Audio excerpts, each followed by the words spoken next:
ውድ ቻናላችን ቤተሰቦች እንኳን ወደ ቻናላችን በደህና መጣችሁ። ዛሬ በእንግሊዝ ፕሪሚየር ሊግ የ12ኛ ሳምንት መርሃ ግብር ተጠባቂ ጨዋታ በአርሰናልና በቶተናም መካከል የሚደረግ ይሆናል። በዚህ ጨዋታ ዙሪያ ማች ፕሪቪው ይዤላችሁ መጥቻለሁ። እስከ መጨረሻው ደቂቃ ድረስ አብራችሁን ቆይታችሁ እንድትከታተሉት በአክብሮት ተጋብዛለሁ።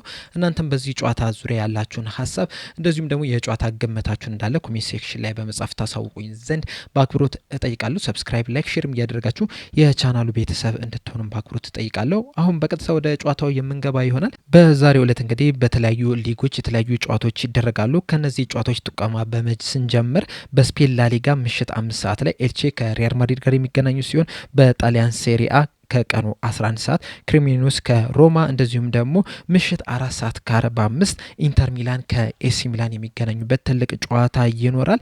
በጀርመን ቡንደስሊጋ አርቢ ሌፕዚግ ከወርደር ብሬመን ከቀኑ 11 ሰዓት ተኩል ላይ የሚደረግ ሲሆን በፈረንሳይ ሊግ ሊል ከፓሪስ ኤፍሲ ምሽት 4 ሰዓት ከ45 ላይ የሚደረጉ ይሆናል። በእንግሊዝ ፕሪሚየር ሊግም በዛሬው ዕለት ሁለት ጨዋታዎች የሚደረጉ ሲሆን ቀን 11 ሰዓት ላይ ሊድስ ከአስቶን ቪላ የሚገናኙ ሲሆን ምሽት 1 ሰዓት ተኩል ላይ ተጠባቂው የሳምንቱ ትልቁ የእንግሊዝ ፕሪሚየር ሊግ ጨዋታ በአርሰናልና በቶተናም መካከል የሚደረግ ይሆናል። ይህ ጨዋታ እንግዲህ በጣም ተጠባቂ ከሚባሉ ጨዋታዎች መካከል አንደኛው ነው። በተለይ ደግሞ ለአርሰናል በጣም አስፈላጊና ወሳኝ ከሚባሉ ጨዋታዎች መካከል ይህ ጨዋታ ቀዳሚ ስፍራ ላይ የሚሰጠው ይመስለኛል። ምክንያቱም አንደኛ የለንደን ደርቢ ነው። በአርሰናልና በቶተናም መካከል ያለው የጥላቻ ስሜት ሁላችንም የምናውቀው ነው። ከዛ በተጨማሪም ግን በዋነኝነት በትናንትናው ዕለት የተደረጉትን ጨዋታዎች ስንመለከት የዋንጫ ተፎካካሪ ይሆናሉ ተብሎ የሚጠበቁት ሁለት ክለቦች መሸነፍ ችለዋል። ማንቸስተር ሲቲ በኒውካስል 2-1 ሲሸነፉ፣ ሊቨርፑል ደግሞ አስደንጋጭ በሆነ መንገድ በኖቲንግሃም ፎረስት 3-0 በሆነ ውጤት በአንፊልድ መሸነፍ ችሏልና ከነዚህ ሁለት ክለቦች ያለውን የነጥብ ልዩነት ማስፋት የሚችልበት እድልን ማግኘት ችሏል። በዚህ ሰዓት ጨዋታው ገና ሳይጀምር ራሱ ከማንቸስተር ሲቲ ጋር ያለው የነጥብ ልዩነት 4 ነው። ከሊቨርፑል ጋር ያለው የነጥብ ልዩነት ደግሞ 8 ነውና የዛሬውን ጨዋታ የሚያሸንፍ ከሆነ ከሲቲ ጋር በ7 እንደዚሁም ደግሞ ከሊቨርፑል ጋር ያለውን የነጥብ ልዩነት ወደ 11 ማሳደግ ይችላልና የዘንድሮን የፕሪሚየር ሊጉን አሸናፊ ለመሆን እንግዲህ ጥሩ እድልን ያገኘበት ሁኔታ መፈጠር ችሏል። በዚህ ጨዋታ ላይ እንግዲህ ከሁለቱም ክለቦች በአጠቃላይ ወደ 15 የሚጠጉ ተጫዋቾች በጉዳት ምክንያት የማይጫወቱ ይሆናል። በአርሰናል በኩል 6 ተጫዋቾች በጉዳት ምክንያት የማይጫወቱ ሲሆኑ በቶተናም በኩል ደግሞ 9 የሚደርሱ ተጫዋቾች ይህ ጨዋታ የሚያመልጣቸው ይሆናል። የአርሰናልን ስንመለከት በኢንተርናሽናል ብሬክ ወቅት ላይ ሁለት ተጫዋቾች ተጎድቶባቸዋል። ጋብሪኤል ማጋሌሽ እና ማርቲኔሊ ተጎድቶ መውጣታቸው አይዘነጋም። ከነሱ በተጨማሪም ግን ጋብሪኤል ጄሱስ፣ ሃቨርስ፣ ማዱዌኬ እና ጊዮኬሬስ በጉዳት ምክንያት የዛሬው ጨዋታ የሚያመልጣቸው ይሆናል። በተለይ አርሰናል በዚህ ሰዓት ላይ በተለይ ለዚህ ጨዋታ እንግዲህ የማጥቃት መስመሩ በጣም ሳስቶ ነው እየተመለከትን የምንገኘው። ከተጎዱትም 6 ተጫዋቾች 5ቱ በማጥቃት ስፍራ ላይ የሚጫወቱ ተጫዋቾች ናቸው። እንደዚሁም ደግሞ ጋብሪኤል ማጋሌሽም በቆም ኳሶች ላይ ምን ያህል ትልቅ ተጽዕኖ መፍጠር የሚችል ተጫዋች እንደሆነ እንግዲህ ሁላችንም የምናውቀው ነው። በተለይ ደግሞ አርሰናል በዚህ ሲዝን ከቆሙ ኳሶች በጣም ብዙ ጎሎችን እያስቆጠሩ ነው የሚገኙትና ከነዚህ ጎሎች ደግሞ አብዛኞቹ የጋብሪኤል ማጋሌሽ ናቸውና ምን ያህል የማጥቃት ስፍራው ላይ መሳሳቱን እንግዲህ በደንብ መመልከት እንችላለን። የቶተናምን ስንመለከተው 9 ተጫዋቾች ተጎድቶባቸዋል። እነዚህም ተጫዋቾች ግሬ አንደኛው ሲሆን ዳቪስ ታካይም በዚህ ጨዋታ ላይ የመሰለፉ ነገር አጠራጣሪ ነው። እንደዚሁም ደግሞ በርጉቬል ራሱ አጠራጣሪ ነው። ይህ ተጫዋች እንግዲህ በዚህ ሲዝን ለቶተናም በጣም ጥሩ የሚባል እንቅስቃሴን እያደረገ ነው የሚገኘው። እንደዚሁም ደግሞ ድራጉንሰንም በዚህ ጨዋታ ላይ የማይሰለፍ ይሆናል።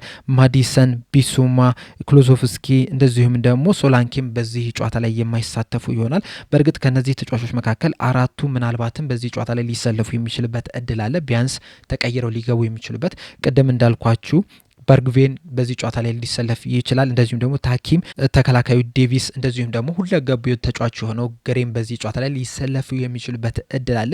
በእርግጥ ከነዚህ ተጫዋቾች መካከል አንዱም ተጫዋች በቋሚነት ይጀምራል ተብሎ አይጠበቅም። ነገር ግን ተቀይረው ገብቶ ጨዋታው ላይ ኢንቮልቭ ሊያደርጉ የሚችሉበት እድል አለ ተብሎ ይጠበቃል። የዘንድሮ ወቅታዊ አቋማቸውን ስንመለከተው አርሰናሎች በጣም የተሻለ እንቅስቃሴን እያደረጉ ነው የሚገኙት። ካለፉት 5 ጨዋታዎች አንዱን አቻ ወጥቶ ቀሪውን 4ቱን ጨዋታዎች ማሸነፍ ችሏል። ለመጨረሻ ጊዜ እንግዲህ ከኢንተርናሽናል ብሬክ በፊት ከሰንደርላንድ ጋር ባደረጉ ጨዋታ 2 አቻ ማጠናቀቃቸው አይዘነጋም። በጨዋታው ላይም ሲቸገሩ መመልከት ችለናል። በተለይ ሰንደርላንዶች ቀዳሚ ጎል አስቆጥሮ 1-0 መምራት ችለው ነበር። ከዛ አርሰናሎች በሁለት ጎሎችን በማስቆጠር 2-1 መምራት ችሏል። ከዛ በኋላ ግን ሰንደርላንዶች የተሻለ ወደፊት ሲንቀሳቀሱ መመልከት ችለናልና አርሰናሎችም ዘንድሮ ምናልባትም ነጥብ የሚጥሉበት ጊዜ እየመጣ ሊሆን ይችላል የሚል ነገርን እያስነሳ ይገኛል። በተለይ ደግሞ የጋብሪኤል ማጋሌሽ መጎዳት አርሰናልን በከፍተኛ ሁኔታ ሊጎዳው ይችላል ተብሎ ይጠበቃል። በእርግጥ ማስኩራ የተባለው የሚባለው ተጫዋች አለ።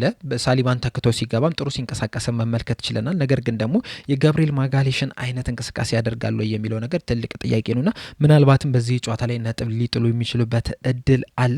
ቶተናምን ስንመለከት ካለፉት 5 ጨዋታዎች ሁለቱን ተሸንፎ አንዱን አቻ በሆነ ውጤት ነው ማጠናቀቅ የቻለው። በእርግጥ የደረጃውን ሰንጠረዡን ስንመለከተው 8ኛ ደረጃ ላይ ነው የተቀመጠው። እንደዚሁም 8ኛ ደረጃ ላይ መቀመጥን ብቻም ሳይሆን ይህንን ጨዋታ የሚያሸንፍ ከሆነ በ21 ነጥብ 4ኛ ደረጃ ላይ መቀመጥ ይችላልና ጥሩ የሚባልን የውድድር ዘመንን እያሳለፈ ነው ልንል እንችላለን። ነገር ግን ደግሞ በደጋፊዎቹ ዘንድ የቶማስ ፍራንክ አጮት የተወደደለት አይመስለኝም። ምክንያቱም እንግዲህ ባለፉት 2 ዓመታት በፖስቴኮግሉ ስር በጣም የሚያጠቃ ቶተናምን መመልከት እችለን ነበረ። ነገር ግን ደግሞ በቶማስ ፍራንክ ስር ከማጥቃት ይልቅ መከላከሉ ላይ የሚያተኩርን ክለብ እየተመለከትን ነው የምንገኘውና በዚህ ምክንያትም የቶተናም ደጋፊዎች ቅር እየተሰኙ ይገኛል። ባለፈው ሲዝን እንግዲህ በተሸነፉበት ጨዋታ ራሱ በጣም ሲያጠቁ መመልከት ችለናል። በጣም ክፍት የሆነ ጨዋታ ነበር ሲጫወቱ የነበሩት። በዛ ምክንያትም እንግዲህ በፕሪሚየር ሊጉ ወደ 15ኛ 16ኛ አካባቢ ይዘው ነበር ማጠናቀቅ የቻሉት። ከውጤት ደረጃ አንጻር ስንመለከተው በፕሪሚየር ሊጉ ጥሩ የሚባል እንቅስቃሴን አላደረጉም። ነገር ግን ደግሞ በአውሮፓ ውድድር በኢሮፓ ሊግ የዋንጫ አሸናፊ መሆን ችሏልና በዚህ ሲዝን ማየት የሚፈልጉት በጣም የሚያጠቃ ቶተናምን ነው መከላከሉን ሳይረሳ። ነገር ግን ደግሞ በጣም የሚያጠቃ ቶተናምን ማየት ይፈልጋሉ ነው እየተባለ የሚገኘውና በቶማስ ፍራንክ እንግዲህ በጣም ደስተኛች አይደሉም። ነገር ግን ደግሞ በቶተናም በኩል አንዳንድ ተጫዋቾች በጣም ምርጥ የሚባልን ጊዜን እያሳለፉ ነው የሚገኙት። በተለይ ደግሞ ሚኪ ቫንደቪን ምናልባትም የዚህ ሲዝን የቶተናም ምርጡ ተጫዋች ነው ብንል ማጋነን አይመስለኝም። በመከላከሉ ደረጃም በማጥቃቱም ደረጃ በጣም ከፍተኛ እንቅስቃሴን እያደረገ ነው የሚገኘው። ከዛ በተጨማሪም ፖሊኖም ጥሩ የሚባል እንቅስቃሴን ሲያደርግ ተመልክተነዋል። ሳርም በተመሳሳይ መልኩ ጥሩ እንቅስቃሴ ሲያደርግ ተመልክተናል። ነገር ግን እንደ ኩዱስ ሪቻርልሰን ሲመንስ አይነት ተጫዋቾች ግን የሚጠበቅባቸውን ያህል አላደረጉም። በተለይ ደግሞ ኩዱስ ከዌስትሃም ሲያስፈርሙት እንግዲህ መጀመሪያዎቹ ጨዋታዎች አካባቢ በጣም ምርጥ የሚባል እንቅስቃሴን ሲያደርግ ተመልክተናል። ነገር ግን ከነዛ ጨዋታዎች በኋላ በአንዳንድ ጨዋታዎች ላይ ምንም አይነት ነገርን ሲፈጥር አልተመለከትንም እና በዚህ ጨዋታ ላይ እንግዲህ አርሰናልን ማሸነፍ የሚፈልጉ ከሆነ ሁሉም ተጫዋቾች ምርጥ ብቃታቸው ላይ መገኘት ያለባቸው ይመስለኛል። በተለይ ደግሞ መከላከሉ ላይ አርሰናል ዘንድሮ በጣም ምርጥ የሚባል እንቅስቃሴን ሲያደርግ ተመልክተናል። እስካሁን ድረስ 5 ጎሎች ብቻ ነው የተቆጠሩባቸው። ከነዚህ 5 ጎሎች ደግሞ ሁለቱ የተቆጠሩት በሰንደርላንድ ነውና በአጠቃላይ ከ10 ጨዋታዎች 3 ጎሎች ብቻ ነበረ የተቆጠሩባቸውና ይህንን ድንቅ የመከላከል አጥረን ቶተናሞች ለማለፍ ከፈለጉ ለማሸነፍ ከፈለጉ 100% ብቃታቸው ላይ መገኘት ይጠበቅባቸዋል። ምንም እንኳን ጋብሪኤል ማጋሌሽ ቢጎዳ ራሱ አሁንም አርሰናል መከላከሉ ላይ በጣም ጠንካራ ቲም ነው። በአርሰናል በኩል ያለውን ስንመለከት ደግሞ አብዛኞቹ ተጫዋቾች በጣም ምርጥ የሚባልን ጊዜን እያሳለፉ ነው የሚገኙት። ምንም እንኳን ጉዮኬሬስ የመጀመሪያዎቹ አካባቢ ጎል ቢያስቆጠርም ከዛ በኋላ ትንሽ መቀሳቀስ ታይቶበታል። ነገር ግን እንደዛም ቢሆንም ጥሩ ጎሎችን ማስቆጠር የቻለ ተጫዋች ነው። ኤዜም የሚጠበቅበትን ያህል አገልግሏል ማለት አንችልም። ነገር ግን በአንዳንድ ጨዋታዎች ላይ ደግሞ ጥሩ የሚባል ጊዜን እያሳለፈን የሚገኙ የተለያዩ ቻንሶችን ክሬስ ያደርገት መመልከት ይችለናል። መከላከሉ ግን በጣም ምርጥ የሚባል መከላከልን እያደረገ ነው የሚገኙት። እንደዚሁም ዙቢሜንዲም ራይስም መሀል ሜዳ ላይ በጣም ትልቅ ተጽዕኖ እየፈጠሩ ነው የሚገኙት። እንደ ቡድን አርሰናል በጣም የተሻለ ጊዜ ላይ ነው የሚገኙት። የእርስ በርስ ግንኙነታቸውን ስንመለከት እንግዲህ በአጠቃላይ ባለፉት 36 ጨዋታዎች አርሰናል 16ቱን ማሸነፍ ሲችል ቶተናሞች 12ቱን 8ቱን ደግሞ አቻ በሆነ ውጤት ነው ማጠናቀቅ የቻሉት። ባለፉት 5 ጨዋታዎች ደግሞ አንዱን አቻ በሆነ ውጤት ሲያጠናቀቁ አንዱን ደግሞ ቶተናም አሸንፎ 3ቱን ቀሪዎቹን አርሰናሎች ናቸው ማሸነፍ የቻሉት። ለመጨረሻ ጊዜ በኤሚሬትስ ሲገናኙ ባለፈው ሲዝን ቶተናሞች 1-0 በሆነ ጠባብ ውጤት ማሸነፍ ችሎ ነበረ። ሳር 45ኛው ደቂቃ ላይ ባስቆጠራቸው ግቦችና የመጨረሻው ግንኙነታቸው አርሰናሎች የተሻለ መንቀሳቀስ ችሎ ነበር። 16 ሙከራዎችን ማድረግ ቢችሉም አንድ ብቻ ነበር ኦን ታርጌት ማድረግ የቻሉትና ቶተናሞች በጣም በጥሩ ሁኔታ ሲከላከሉ እንደነበር እንግዲህ ማሳያ ጨዋታ ይመስለኛልና በዚህ ጨዋታ ላይም ቶተናሞች ነጥብ ይዘው ለመውጣት አሸንፈው ለመውጣት ከፍተኛ ጥረት ያደርጋሉ ተብሎ ይጠበቃል። ነገር ግን አርሰናሎችም ደግሞ በቶተናም ላይ ያላቸው የበላይነት እንደዚሁም ደግሞ በዚህ ሲዝን እያሳዩት ያለው እንቅስቃሴ በቀላሉ አርሰናሎች ይህንን ጨዋታ ሊያሸንፉ ይችላሉ የሚል ሀሳብ እንድናነሳ ያደርገናል። በዚህ ጨዋታ ላይ እንግዲህ የተለያዩ ቦታዎች ላይ ጥሩ ፉክክር ይኖራል ተብሎ ይጠበቃል። በተለይ ደግሞ በአርሰናል የተከላካይ ስፍራና በቶተናም የማጥቃት ስፍራ እንደዚሁም ደግሞ በአርሰናል የማጥቃትና በቶተናም የመከላከል ስፍራ ተጫዋቾች ላይ ከፍተኛ ፉክክር ይኖራል ተብሎ ይጠበቃልና በእነዚህ ቦታዎች ላይ አሸናፊ ሆኖ የሚቀርበው ቡድን ይህንንም ጨዋታ ያሸንፋል ተብሎ ይጠበቃል። ይጠበቃል። ዘንድሮስ አርሰናሎች ከረዥም ጊዜ በኋላ የፕሪሚየር ሊጉ አሸናፊ ይሆናሉ የሚለው ነገር እንግዲህ በዚህ ሲዝን በተደጋጋሚ ጥያቄ እየተነሳ ይገኛልና እንደዚህ አይነት ጨዋታዎችን ማሸነፍ እንደዚህ አይነት ትልልቅ ጨዋታዎችን እንደዚሁም ደግሞ እንደዚህ አይነት ጥሩ የሚባል እድሎችን መጠቀም ምናልባትም በስተመጨረሻ የፕሪሚየር ሊጉ አሸናፊ ሊያደርጋቸው ይችላል። ነገር ግን ደግሞ ባለፉት ጥቂት ዓመታት እንደተመለከትነው ከሆነ አርሰናሎች በእንደዚህ አይነት አጋጣሚዎች ላይ ነጥብ ሲጥሉ መመልከት ይችለናል።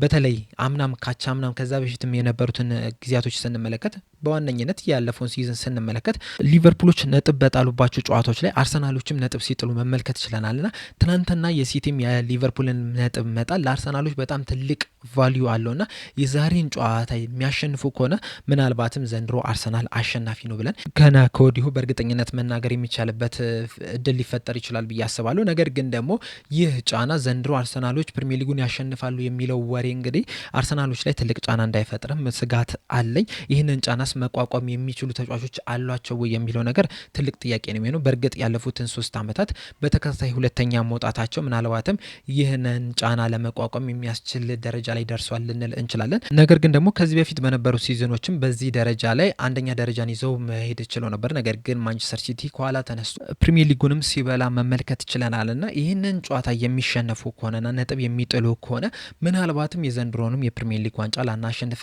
እንችላለን የሚል ሀሳቡ እንዳይገቡም ፍራቻም ስጋትም አለና በጣም ተጠባቂ ጨዋታ ነው ለአርሰናሎችም። እንደዚሁም ደግሞ ደርቢ እንደመሆኑ መጠን ሁሉም በጣም በጉጉት የሚጠብቁ ጨዋታ ነው። ቶተናሞችም አርሰናሎች ዋንጫውን እንዳይበላ ለማድረግም ከፍተኛ ስራን ይሰራሉ ተብሎ ይጠበቃልና በእነዚህና በተለያዩ ምክንያቶች እንግዲህ ይህ የሰሜን ለንደን ደርቢ ጨዋታ በጣም ተጠባቂ ጨዋታ ነው። ምሽት 1 ሰዓት ተኩል ላይ የሚጀምርም ይሆናል። እናንተም በጨዋታው ላይ ያላችሁን ሀሳብ ጨዋታውንስ ማን ሊያሸንፍ ይችላል፣ ስንት ለስንትስ ሊያልቅ ይችላል የሚለው ግምታችሁ እንዳለ ኮሜንት ሴክሽን ላይ በመጻፍ አሳውቁኝ። ለአሁን እኔ እዚህ ላይ ያበቃው። በቀጣይ በሌላ እስከምንገናኝ ድረስ ቸር ያቆየን።